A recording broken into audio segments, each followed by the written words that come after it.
Good evening and welcome to the final episode of the Executive Elevation Experience for this year. I hope you enjoyed the series so far.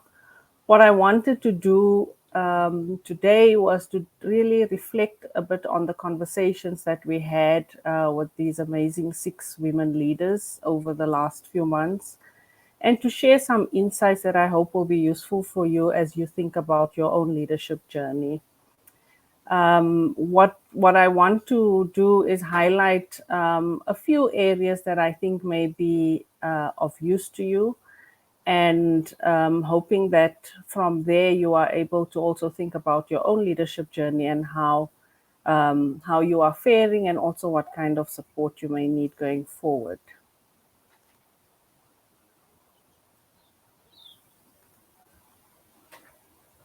So, as you recall and as you remember, we had 6 conversations with 6 amazing women leaders over the last few months.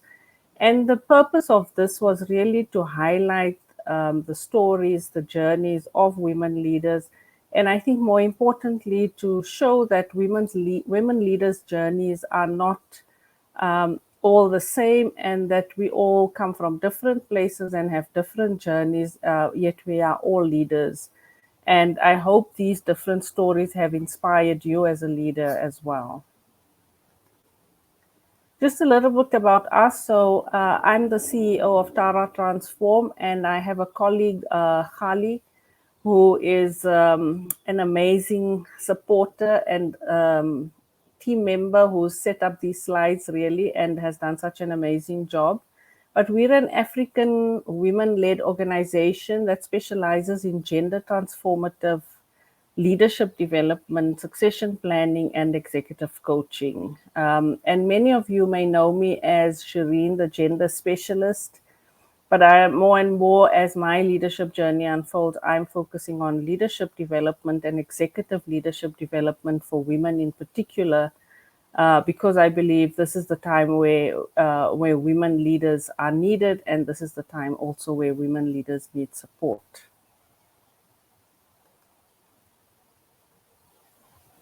So, just a little bit about the executive elevation experience. The executive elevation experience is is really a coaching program that I have designed to support women in leadership, in particular, women wanting to move into executive leadership, or women wanting to improve their executive impact, to help them with a more meaningful, more thorough coaching program that supports them on a range of levels.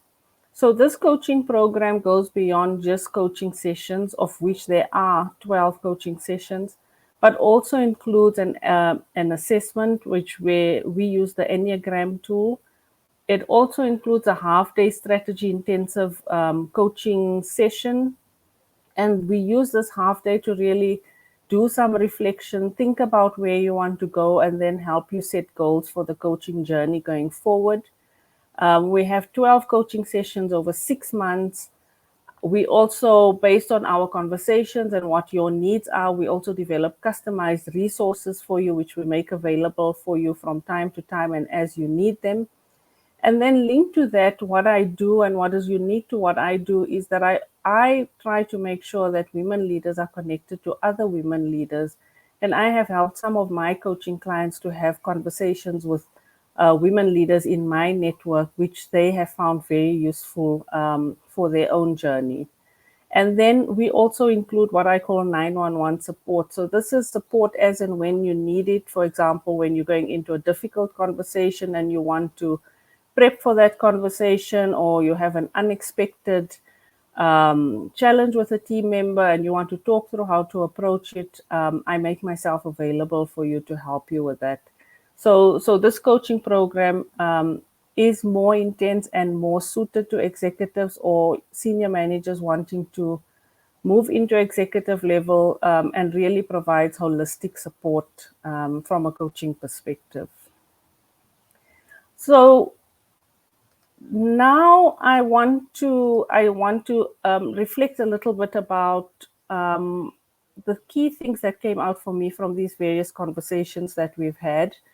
And there are four areas that I will focus on. And as we don't have a lot of time, if you have any questions or comments that you'd like to share, please do share them, and I'll make sure to try and respond to those as well towards the end of the session. So the first area that I would like to cover, that also came up from many of the leaders that we interviewed, was around crafting your own path, and not thinking that your leadership path needs to be the same as everyone else's. And also recognizing that your path and getting to leadership at whichever level will be different from someone else's, and therefore not to compare yourself with someone else as in terms of the time it takes, in terms of what you do to get there, and also in terms of knowing yourself and the type of leader that you want to be. So yeah, my view as a coach is that it's unhealthy to compare your leadership to someone else's leadership. You can be inspired by someone else's leadership, but not necessarily think that you need to be exactly the same as they are, because you are unique. Linked to that, what I think is important is that you need to own your own journey of leadership. If you do not take control of where you are going in your career, or what kind of leadership journey you want to have, then someone else is going to do it for you, and it may not end up the way you want it to be. So it is critically important for you to be consciously planning your leadership journey, and to consciously be thinking about your next step to get you there, and taking action to do that, and finding ways and support to be able to help you to get there. Linked to that, of course, one of the things that came out, and I think it's what Anita Bosch said, was that you need to be able to take risks, and you need to be able to fail as well on this journey, and that is normal. It's I have found that some people struggle with failure, but for me, failure is just another step in the journey. It teaches you something, and you build on that and move forward. And so taking risks and failing is part of that leadership journey, and you need to be open to doing that. And then, of course, positioning your expertise. I think this is also what Anita Bosch said. She talked about beyond the role that you have and what you are already doing, you must start thinking about playing a role somewhere else, or volunteering to take leadership on a project that's not necessarily within your area of responsibility, or initiating something new, or seeing that there's a challenge in your environment, and then proposing a way of dealing with that challenge. And those are the ways that allow you to get noticed, and also allow people to see that you have more than what is within your role. And Anita said that that was also what helped her to advance in her roles, and also to get to where she is now, which is in that role as research chair for women and work at the University of Stellenbosch. One of the other speakers also, I think it was Bongile Kumalo, who was the CEO of the Learning Trust. She also talked about volunteering and doing other things to strengthen your leadership capacity. And I totally agree with that, because I have found that all the things that I have done on a volunteering level, like sitting on boards, being a mentor, and so on, have brought significant skills and expertise that I ordinarily may not have found in my typical career path.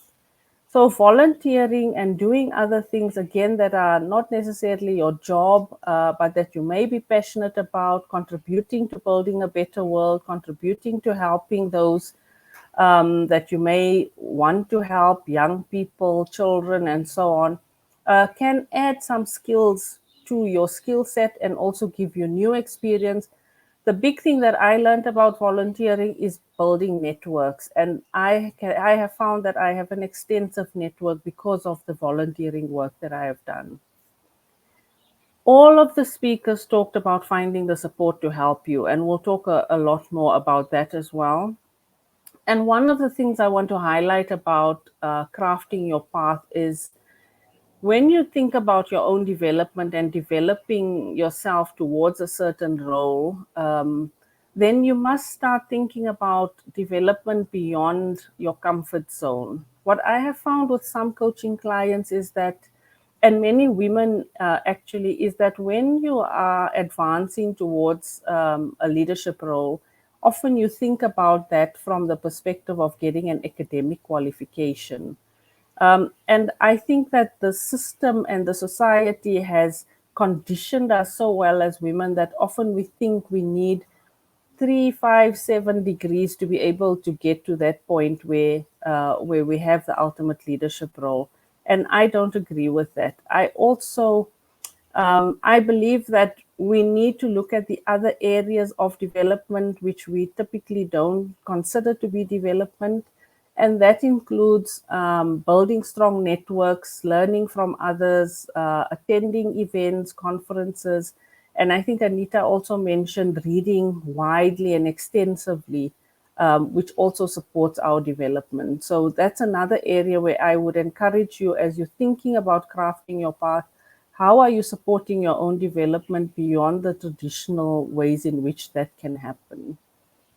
And finally, in this area, I think I want to highlight what a few of the speakers have said, but I think it was Fina, I think it was Francoise, Lebo Ramafoko as well, is that it's important to, as you craft this path for yourself, is to also open doors for others and create opportunities for others.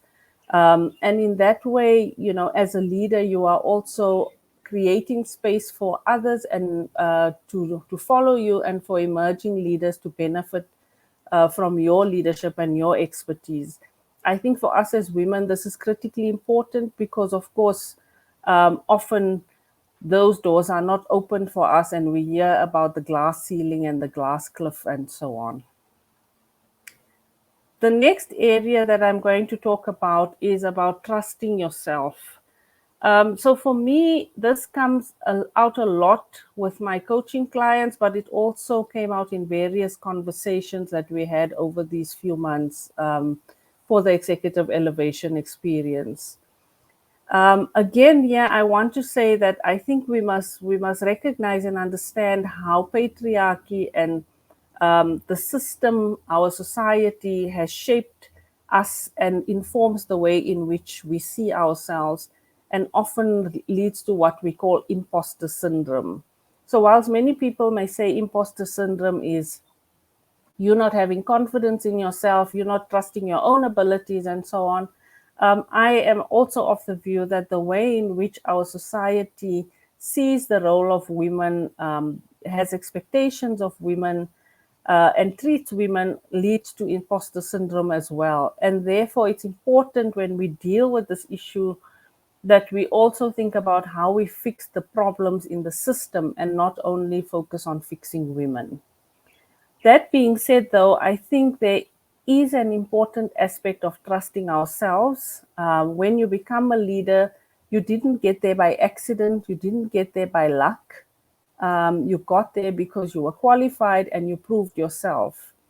And it's important, and I recall Francois talking about this, it's important to recognize that, and to recognize that you got there on your own merit, and that you don't need to be questioning yourself. Linked to that, of course, is also to think about how you play to your strengths. I think often in this imposter syndrome, not trusting ourselves, questioning ourselves, being harsh on ourselves, we also always seem to focus on our weaknesses or the areas where we are not doing well. I have found, and the way in which I work with my clients, is that if you focus on your strengths, play to your strengths, build on your strengths, it helps you to deal with those areas that may not be as strong, but that you can still give some attention to. But don't let it control your life and control your outlook on your career. And also don't let others use that as a weapon against you. Linked to this area of trusting yourself, I think, is about not making assumptions. So again, this is not making assumptions about your own abilities, not putting yourself down, and also not doing that in front of others, because that becomes fodder for others to use against you. And then also not making assumptions about how people behave towards you, treat you, and so on. I think that in my coaching experience, what I see with women leaders is that we often get deeply affected by how others see us and what they say about us. And in that regard, I really want to say that it's important to understand that you have limited control over what others think or feel about you. However, you have the ability to respond to that in ways that are empowering for you and the other person, and you can respond in ways that can transform your relationship with this person who may initially start from a negative outlook. And then finally, and linked to that, is also about being open to feedback. So in being able to trust ourselves, we also recognize that we may get feedback. That feedback can be positive or that feedback can be negative. But what is important is that we understand that that feedback serves a purpose. And so if that feedback serves a purpose, then we can use that feedback constructively to help us move forward, instead of focusing on taking it personally, or believing that this person is giving me feedback because they just want me to fail. Again, yeah, it's about, if you trust yourself, if you believe in yourself, if you have self-compassion, then whatever comes from others, you are able to come from a place of understanding, and a place of compassion, not just for yourself but for them as well, and then to act and deal with that accordingly. The third area that I would like to focus on is what also came out strongly from many of the speakers, and that was around seeking support. And support can come in different ways. So, a few mentioned mentorship. So, being able to, I think, Sibongile, Anita, talked about mentorship and the fact that having mentors have helped them in their careers, and those may not have necessarily been formal mentors. It could also have been informal relationships that helped them in, and which they saw as mentorship, and those were also seen as being critical in advancing their opportunities but also their career trajectory. The second that was mentioned, which I think in particular Sibongile mentioned, I think Lebo mentioned it as well, is this idea of having some safe spaces, to be able to have your tribe that has your back, to find those women or people that create a safe space for you to be able to offload, to ask the kinds of questions you can't ask from your colleagues or your manager, and to get the kind of support that you need when you are having difficulty in your life, but also in your professional life. And what Spongile talked about also was how these safe spaces have allowed them as Black women leaders in education to be able to problem solve together and to find constructive ways forward to address the challenges they are having in the workplace. Of course, we all know about coaching, and different to mentorship, coaching really provides you with the opportunity to have also a safe space, a supportive space, but also a challenging space. So, as a coach, I would see my role as supporting you in terms of creating space for you to talk about the challenges you are facing, but then to also use questioning techniques and engaging with you to help you find those answers from your internal resources. So, as a coach, I don't necessarily give you the answers, but I work with you and support you to to build your internal resources, and also to know that you have the resources within you to find the answers to what is happening. What a coach also does is help you, support you to consistently focus on something that you may want to move forward, but feel like you never have the time for. And also, for me as a coach, I focus very much on self care and self compassion, because I think it's often in those areas, and we also heard from some of the speakers that that is the area that's often most neglected. And as a coach, and as coaches, we can often help with that. It's also important for you to seek support in the workplace. Someone once mentioned to me that she has a sponsor in the workplace, which is like her senior manager, who believes in her and has created opportunities and spaces for her to participate so that she can advance her leadership journey. I think it's worth exploring in your own spaces where those opportunities lie, who exists, particularly if you're at executive level, at your board level, or at other levels that are able to provide some support to you in the workplace when you need it. And I think what Anita said was that she found that older men, for example, that are not on the same level as you are, who have advanced in their careers, are also often the ones that are quite supportive in the workplace. I've added therapy here as well, because I believe that even as a coach, I sometimes believe that my clients may need therapy in order to support them to deal with either past trauma, or current personal circumstances that may need them to have a more therapeutic approach, and to have that kind of psychological support that is needed and provided through a therapy process. So therapy is foundational, I believe, in helping us to deal with trauma, and also helping us to build stability in our lives, so that we can then take steps forward rather than staying stuck in the past. I also believe that we should seek support from other leaders, and that is why through our coaching program, I make it a point to connect my clients who are leaders to other women leaders, so that they can get that support, but also that they can learn with other leaders in a safe and confidential environment. And then, of course, to give support as well. So as you seek support, it's also important that you are giving support to others. Are you being available to emerging leaders, to people in your team who need support and need your advice? I think again, this is a mutually beneficial thing, and can really also informally and formally help you advance your own leadership journey. The final area that I want to cover is what I call leading from love. I had a coaching session this week with my coach, and we talked a lot about this idea of love, and her making me aware that I am love. And if I am love, then I don't necessarily need to get that love from somewhere else.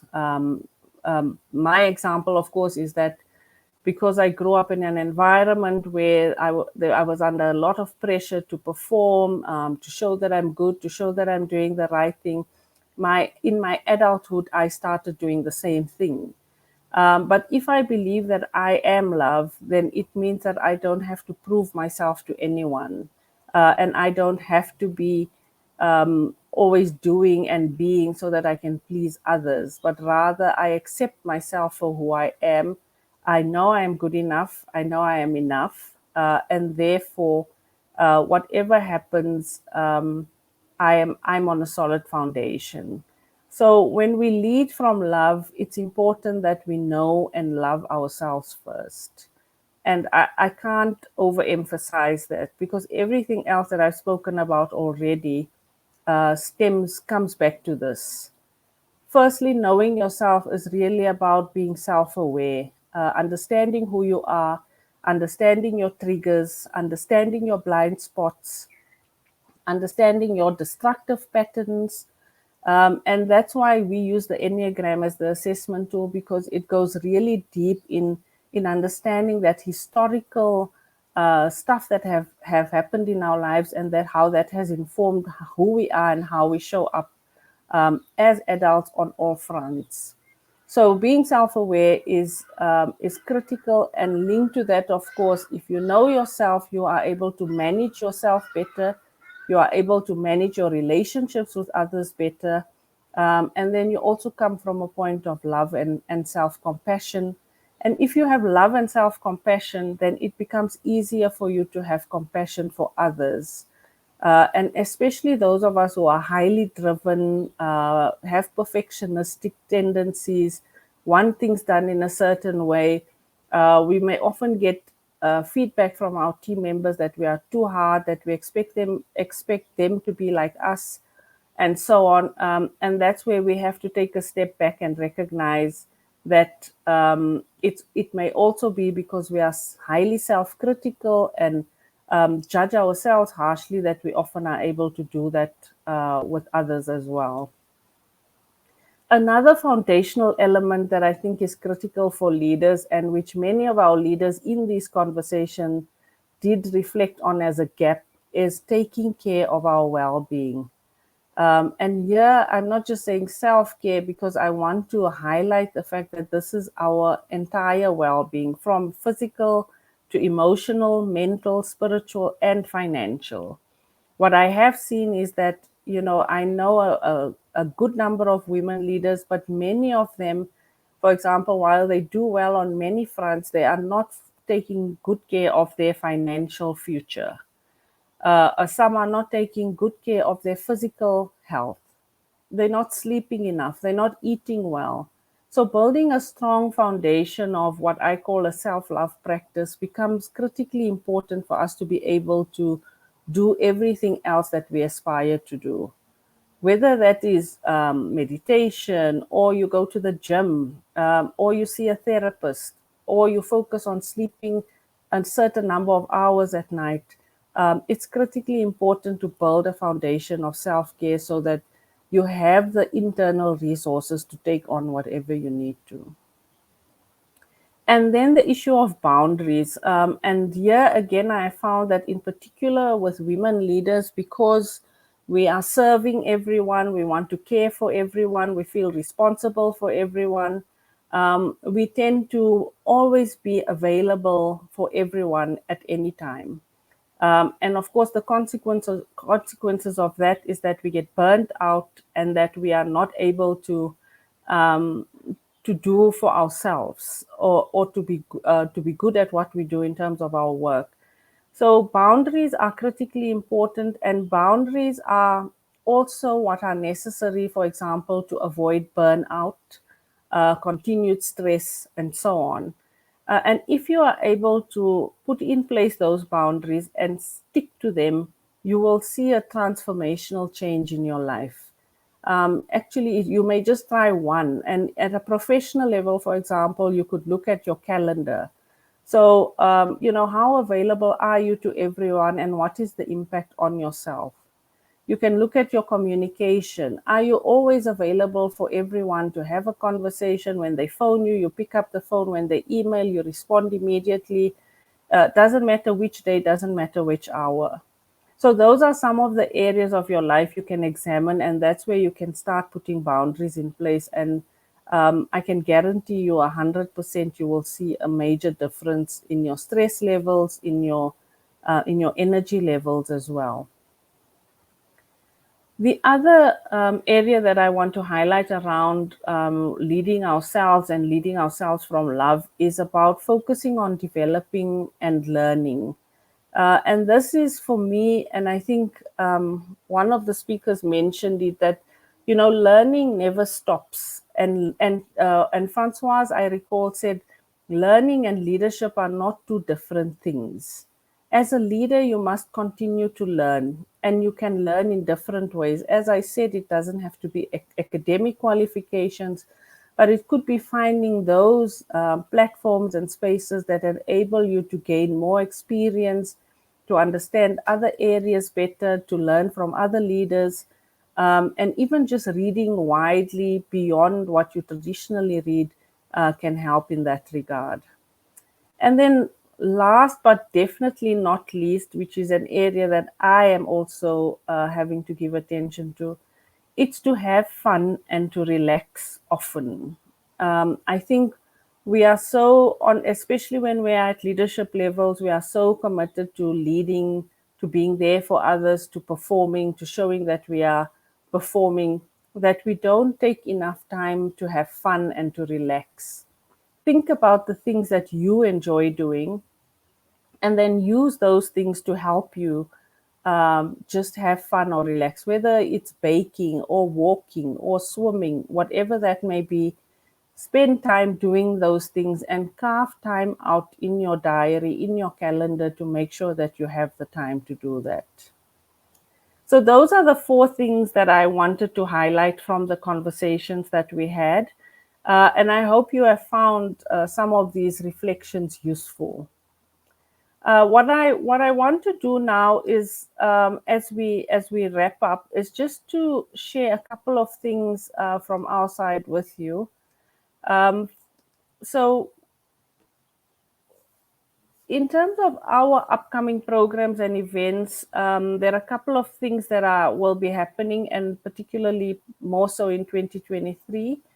But our executive elevation experience that is ongoing, and then we will be having the our gratitude 2022 event this year. Last year we couldn't have it because of COVID, but I'm so pleased to say that this year we will have it again, and we have an amazing lineup. Our MC is Komoto Moketsi. As many of you will know, she's a radio and TV personality, but also a fierce feminist that I just love following her on social media. And then we will have Barita, who is a musician, but also an entrepreneur and quite an inspiring entrepreneur who has made her way in the music industry. We have Lebo Ramafoko, fierce feminist again, CEO of Oxfam South Africa. And then we have Justice Lebogang Modiba, that I have known for many years, but that I also admire and want her to share her leadership journey with us, as someone in a very male dominated environment that we often don't hear about much. And then we'll have Crystal Alderson, who is the head of news at EWN Prime Media. And Crystal also is a friend, but also a fierce feminist, and talks and is also very passionate about social justice and women's rights. And we have, I think, one more guest that we will have, Nasira Turki. And Nasira will be talking about financial independence and taking care of our financial health as well. So this event will be happening on Friday, the 9th of December, and I hope you will join us for that. And then just to close off, to say that in 2023, there'll be a couple of programs that are happening. The first, we will be looking at a group coaching program for women business owners.